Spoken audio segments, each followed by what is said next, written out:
हम जल्दी से रुख करते हैं टीवी 9 भारतवर्ष के स्टूडियो का, जहां हमने जोरदार तैयारियां की। हमारे साथ दो बहुत खास मेहमान मौजूद हैं। प्रोफेसर राजन कुमार हमारे साथ मौजूद हैं, इंटरनेशनल अफेयर्स के एक्सपर्ट, और एम्बेसडर सचदेवा साहब हमारे साथ मौजूद हैं, और एक योगी भी आज इस खास मौके पर टीवी 9 भारतवर्ष के स्टूडियो में है। हीरा योगी जी, आपका भी बहुत बहुत स्वागत है। सबसे पहले मैं आपसे जानना चाहूंगा, हीरा जी, किस तरह से आप देख रहे हैं इन तस्वीरों को? ऐसा नहीं लग रहा है कि तमाम दुनिया के जो 180 मुल्क हैं उनको एक सूत्र में पिरो दिया गया है और वजह बनी है योगा?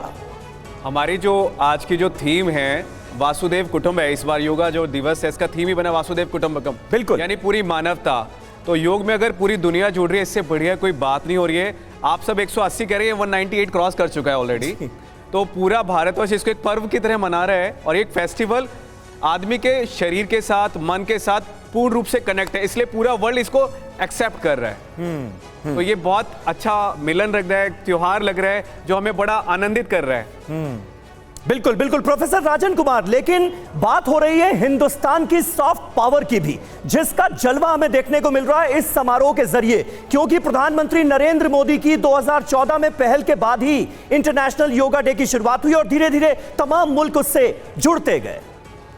जी बिल्कुल, इसमें कोई शक नहीं कि इसकी शुरुआत जो हुई है इंटरनेशनल योगा डे में, उसमें प्राइम मिनिस्टर मोदी का बहुत बड़ा कंट्रीब्यूशन है जी। और योगा अभी आप अमेरिका में भी देखेंगे तो पिछले 6-7 वर्षों में लगभग 60% वहाँ का रेवेन्यू राइज किया है।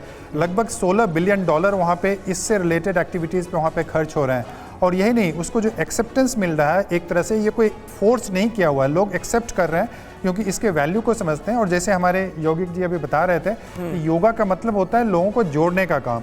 आपको मन, आत्मा को जोड़ना है, लोगों को जोड़ना है। और जो विश्व शांति की बात हो रही है, तो उस हिसाब से भी अगर देखेंगे तो जो एक भारत का मैसेज जाता है पूरे विश्व को कि आप शांति के दूत के रूप में वहाँ पे जा रहे हैं, लोगों को एक तरह से जोड़ने की कोशिश कर रहे हैं। तो ये भारत के सॉफ्ट पावर के लिए बहुत ही इंपॉर्टेंट है। और योगा आज के समय में अगर सॉफ्ट पावर की बात करें तो सबसे इंपॉर्टेंट एलिमेंट भारत के सॉफ्ट पावर का बन चुका है। और इसको एम्बेसडर साहब बड़े अच्छे से बताएंगे कि किस ढंग से इसका प्रमोशन हुआ है पिछले कई वर्षों में, और हमारे लिए ये बहुत ही गर्व की बात है। बिल्कुल, और महेश सचदेवा साहब भी हमारे साथ मौजूद हैं। एम्बेसडर सचदेव साहब, किस तरह से आप देखते हैं, और वाकई जो बात हो रही है योग के जरिए जोड़ने वाली, कहा यह जा रहा है कि भारत के लिए ये तीसरी बड़ी चीज ऐसी मिली है जिसका आज दुनिया लोहा मान रही है। पहली महात्मा गांधी, दूसरे भारत का लोकतंत्र, और तीसरा ये योगा। जी बिल्कुल सही कह रहे हैं आप। और ये सॉफ्ट पावर का जो उदाहरण दिया जा रहा है वो सटीक है, क्योंकि आज विश्व में जिस चीज़ की सबसे ज़्यादा कमी है वो आध्यात्म की है, वो एक दूसरे से जुड़ाव की है। जो बिखराव की बहुत ज़्यादा सामग्री है, युद्ध की सामग्री है, आर्थिक विपन्नता की सामग्री है, बीमारियां हैं वगैरह वगैरह।